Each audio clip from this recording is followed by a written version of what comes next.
Halo teman-teman, salam sehat selalu untuk kita semua, salam sejahtera. Dengan saya, Bung Ropan, Riuh Gemuruh. Wah, ini terdengar bahwa Ryan Flamingo, pemain Sassuolo yang dipinjamkan saat ini ke FC Utrecht di Eredivisie di Belanda, ya pemain berusia 20 tahun, masih sangat muda, akan segera dinaturalisasi. Tetapi PSSI belum bereaksi. Tidak ada respon. Ini kan hanya rame di medsos. Ya. Ini gara-gara salah satu media mungkin di Korea Selatan, ya Best 11, itu pada 22 September yang lalu, menampilkan bahwa Shin Tae-yong, pelatih kepala tim nasional Indonesia saat ini, sedang mencari pemain-pemain grade A. Dan nama yang muncul untuk dinaturalisasi adalah salah satu Ryan Flamingo ini. Memang kalau bicara di grade A dia cocok. Ya, bermain sebagai pemain Sassuolo yang dipinjamkan dalam 2 tahun terakhir ya. Pertama dia sebelum di Utrecht di Vitesse dulu. Kemudian pindah ke Utrecht. Bahkan dalam 4 pertandingan yang sudah dilakoni dia sudah bisa mencetak 1 gol sebagai pemain belakang tapi. Nah, Ryan Flamingo ini bisa bermain di posisi bek tengah atau gelandang bertahan. Nah, saya pikir kalau di belakang lagi kita sudah terlalu banyak menumpuk. Karena saat ini kan sedang mau berproses Jai Isas, pemain yang berada di kasta kedua di Venezia di Serie B Liga Italia itu sudah datang bahkan bertemu dengan Erick Thohir, dan itu kita tahu bersama bagian dari proses operasi sunyi senyap yang dibuat oleh PSSI ketika itu mendatangkan seorang Jai Isas yang tidak diduga sama sekali, walaupun namanya memang sudah sering disebutkan. Namun sebelum Jai muncul, yang terdengar itu sama seperti Ryan Flamingo saat ini adalah Messilgers. Ya, Messilgers itu wah, terus ya dibicarakan dari pemain 22 tahun ini dari FC Twente, apalagi mamanya katanya sudah ke Bali. Ini orang mamanya dari asal Sulawesi Utara. Dan Messilgers dianggap, saya sendiri begitu Messilgers muncul saya tidak percaya karena belum ada keterangan langsung dari orang dalam PSSI atau dari ketua umum.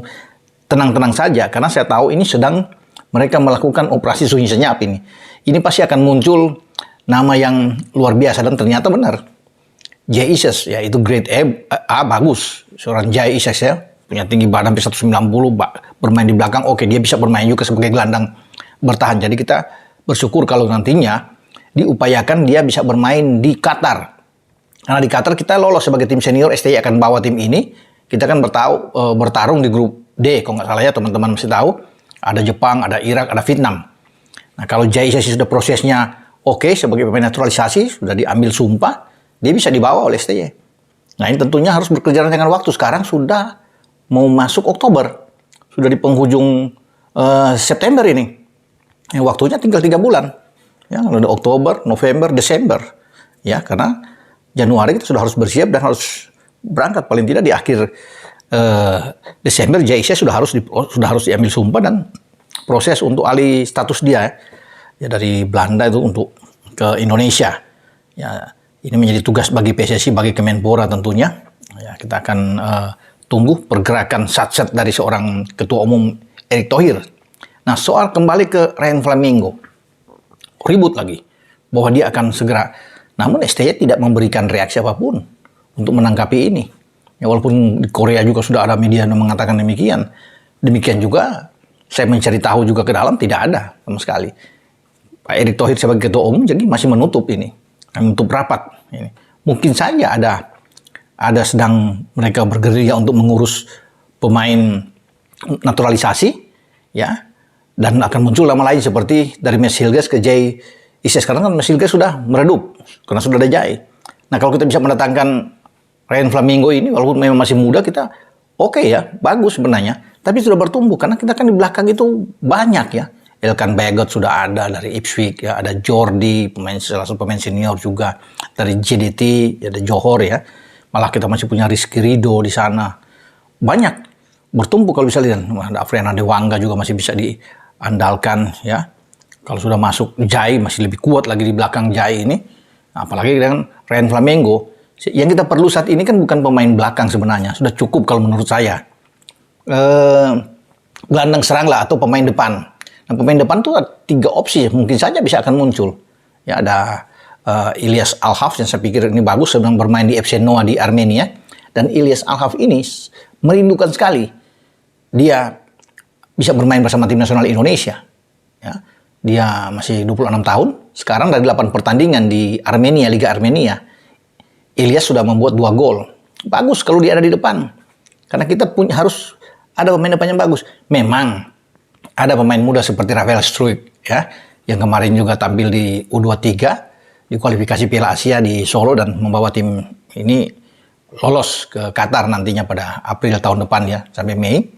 Tapi kita butuh pemain yang kuat, yang punya pengalaman di Eredivisie bagus, karena dia kan Ilyas ini bisa membawa Almere City itu lolos dari kasta kedua, sekarang bermain di Eredivisie, di kasta tertinggi di Liga Belanda. Sebelum dia dikontrak oleh FC Noah bermain di Armenia, dan dia sudah menunjukkan 2 gol, udah bagus dalam 8 pertandingan. Seorang Ilyas. Ada Milion Manhoef juga yang masih bisa diandalkan.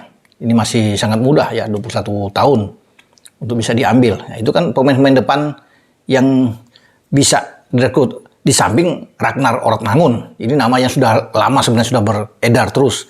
Ragnar bermain sekarang di Fortuna Sittard, 25 tahun. Dan mungkin dia bisa nih, kalau opsi ini ada di depan, ya salah satu di antara 3 pemain ini. Kalau kita mendatangkan pemain belakang lagi sudah bertumbuh. Sekarang ada yang bilang Nathan Cho yang sekarang ada di Swansea. Ya. Pemain bagus juga sebenarnya. Namun dia kalau bermain di kiri itu sudah ada Sain Patinama, ada Pratama Arhan di posisi kiri, bahkan ada Edo Febriansyah yang ada di sana. Akan menumpuk kalau lagi-lagi pemain belakang. Tapi kan semua berpulang ke PSSI, ke Sintayong. Karena bagi seorang, kalau balik lagi ke Flamengo, ke Ryan ini, dia kan kalau memang di belakang itu banyak, dia bisa dimainkan juga di gelandang bertahan. Artinya opsi di sana ada, karena kan selama ini yang pemain yang tidak tergantikan adalah Mark Lok, pemain Persib Bandung. Kalau ada dia, bahkan Jai Isyas juga bisa bermain sebagai gelandang bertahan. Ya, memang kita kuat dalam hal bertahan. Kalau bicara Ryan Flamengo datang, ada Jai Isyas juga cepat. Kalau pemain ini ada kan kuat, memang diperhitungkan memang. Gawang kita sulit ditembus. Karena kalau mereka berdua didorong aja bermain di gelandang bertahan bersama dengan Mark Lok, jadi kuat. Cuma kan di depan tumpul. Karena kita tidak punya orang yang kuat. Ya, paling-paling kita akan bisa mendorong ya Ramadan Sananta bisa masuk sana, tapi atau Rafael Struijk. Tidak ada lagi. Kita masih punya sebenarnya pemain yang bisa bermain agak ke flank. Stefano Lillipali. Bisa. Atau pemain PSM Makassar. Yakob Sayuri yang bisa juga diandalkan. Tapi kita harus pemain naturalisasi satu saja yang ada di depan. Itu yang 3 nama tadi saya sebut, mau Ragnar, mau Milion Manhoef, ya, atau dengan Ilyas. Karena 3-3-nya ini sangat suka. Mereka secara terang-terangan mau bermain untuk tim nasional. Tapi Pak Erick Thohir ya mengatakan kalau mau punya keinginan bermain untuk tim Merah Putih, silakan telepon dia. Ya. Dia kan sudah ada mau Instagram kayak mau apa ya semua, atau berhubungan langsung. Erick mau dengar. Itu kata Erick. Saya mau dengar keseriusan untuk membela Indonesia. Ya. Jadi sehingga kalau mereka punya kemauan mesti telepon. Ya ini Erick lagi tunggu. Di samping memang tetap saya lihat, menurut saya rabain tetap operasi sunyi senyap ini tetap akan berlangsung. Karena itu STY masih membutuhkan 1-2 pemain. Posisi kiper juga. Sebenarnya kalau Erick mau masih bisa dengan Emil Audero yang saat ini ada di Inter Milan kan. Inter Milan pernah dipegang juga sebagai owner Erick Thohir, jadi bisa sebenarnya posisi kiper.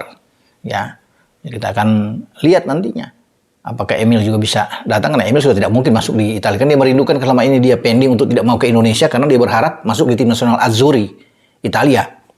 Tapi kita tidak bisa melihat karena Spalletti sendiri sudah menganggap bahwa ada 4 kiper yang sudah masuk di tim senior Italia, tidak ada nama Emil Audero. Makanya dia bisa diambil kalau mau di sana ya.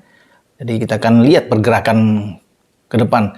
Tapi kalau Indonesia lolos sampai ke putaran ketiga juga di Pra-Piala Dunia zona Asia, karena kita kan akan lawan Brunei nantinya 12 dan 17 Oktober yang akan datang.